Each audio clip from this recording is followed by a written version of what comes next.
I'm here with Aaron Keener, a local real estate investor and fitness enthusiast here in Nashville. So one of the things I wish I knew sooner was creative financing and lease options. Aaron, your first deal included both of these and was very unique. So could you tell us about that deal? Tulip Tree, that was the first deal I ever did. At the time, it was the first like super hot investment type lead that I had because I was doing real estate agent work at the time. Kind of the backstory is I worked with an investor, Brandon Rumbly, who knows another lender in town. I was acquisition manager for him for a bit and helped him dig up deals. I got paid a commission, learned the business for a bit, kind of learned how to like raise money, what's hard money, how to analyze a deal. And I, before that, was doing traditional real estate agent work. So I was doing this traditional real estate agent work for like 3 months, hated it, wanted to work with an investor because I know that was the side of the business that I wanted to be on. And so I went into a Facebook group, found Brandon Rumbly. He hired me as an acquisition manager. And so I was with him for a couple of months before this all happened. And so one of the leads that I stayed in touch with was a lead in Bellevue, is on Tulip Tree, and her name is Jan. And her and I still every 6 months probably just say something to each other. And she was a godsend and helped get my career off the ground, and she knew exactly what she was doing. I had found her because she was a for sale by owner. I was a real estate agent. I just stayed in touch with her for months, and she kept asking me questions about the property and like how to market it and what kind of repairs she should be doing, and like, hey, do you have lease agreements and things like that, because she was renting the house out. So she didn't live there. She actually had moved in with her boyfriend or something like that, and she rented the house. Okay. And I get a call from Jan. She basically told me that she wanted to sell the house to an investor. She said, hey, I know you work with investors. Would you just buy the house? So what I was going to do is take it to Brandon. What I decided to do is I was like backed in my car and I pulled up my calculator, and I knew the house was worth 400,000 times 0.8, and then enter. And it turned out to be like 320. So I rounded down to 300. And I was like, yeah, I think we can do probably 300,000. And there's a pause. And she was like, yeah, I'd do that. And I was like, I didn't know what to do. It's like, I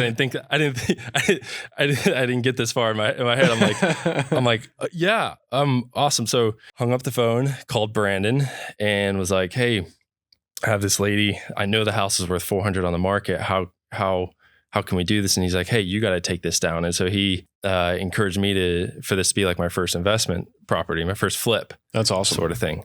This is one of those deals where you have to listen to what the seller wants, because if you just did a traditional, hey, like I'll offer you, if you just did a traditional cash offer, that wasn't going to work with her because there was a tenant inside. The tenant still had like 6 months on their lease, but she needed money. Her thing is like she needed 30,000 to cover some bills. So she had some credit cards, some whatever else was going on in her life, and she needed about $30,000. Well, she had a tenant inside that didn't want to move out, so she couldn't sell the house. And so I'm like gathering all these pieces together, and I'm like, okay, there's a tenant inside. She needs $30,000. She's renting it right now. She has a mortgage payment.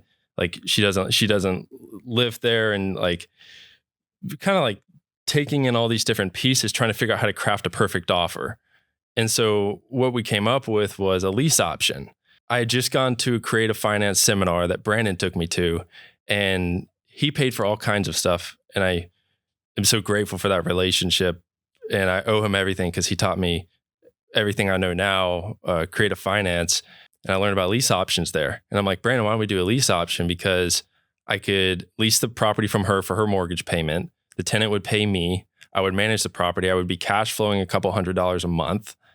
And as our option consideration, I can pay her that $30,000 that she needs to pay off credit cards and her bills.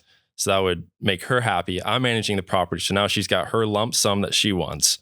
She's not managing the property any longer. And then I can either write out the lease, or I can pay tenants cash for keys, or do something to get the tenants out of the house. And so I went to Jan and proposed this, and she's like, that's perfect. She's like, Did she know what it was? Had she heard of that? No, I said, Jan, are you open to something creative? And she's like, shoot me. And so, I'm like, all right, I have a way for, and I basically drew it out on a T chart, which is like where you're at and where you want to be. And was like, okay, so you don't want to be a landlord. You need 30,000. And I listed out all the things that she wanted. And on the other side, I put what I can give her, $30,000. She doesn't have to manage the property. I can take care of the tenants. I'll take care of repairs, stuff like that. And so when she saw it kind of listed out like that, it was appealing to her. Long story short, the lease option was for $300,000. So she knew her house was worth $400,000 because we had talked about it, because I was going to list it for her. Right. I already had told her how much her house was worth. And so I said, Jan, but just as an investor, we have to make a profit. So Jan looked at me and she said, Aaron, I know selling my house for $300,000 is well below market. I already know it's worth $400,000, but I believe in you.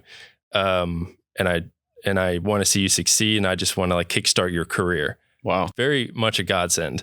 And I still keep in touch with her to this day. So she knew what she was doing and was happy to help me out and kickstart my career. So anyways, we signed a lease option, $300,000. I think the lease payment was $1,100 to her. And then the tenant was paying me $2,000. So I was cash flowing $900. Wow. It was $1,100 her mortgage. Mm-hmm. Okay. So you're basically paying her mortgage. She still technically owns the property, but you're leasing the right to operate it and collect rent. Yep. And then the tenant pays you rent for $2,000. You get great cash flow. And then what happens next? Yeah. So any repairs that were to come up, I would cover, I would manage this all out of my pocket. We just had structured it this way because this is exactly what she wanted and, it made sense for us.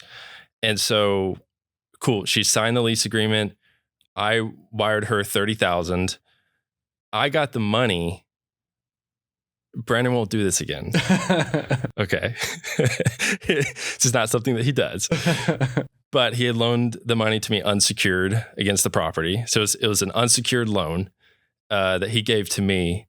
He also had commissions that he owed me that he was kind of using as collateral. So he did have some collateral for sure. So he protected himself.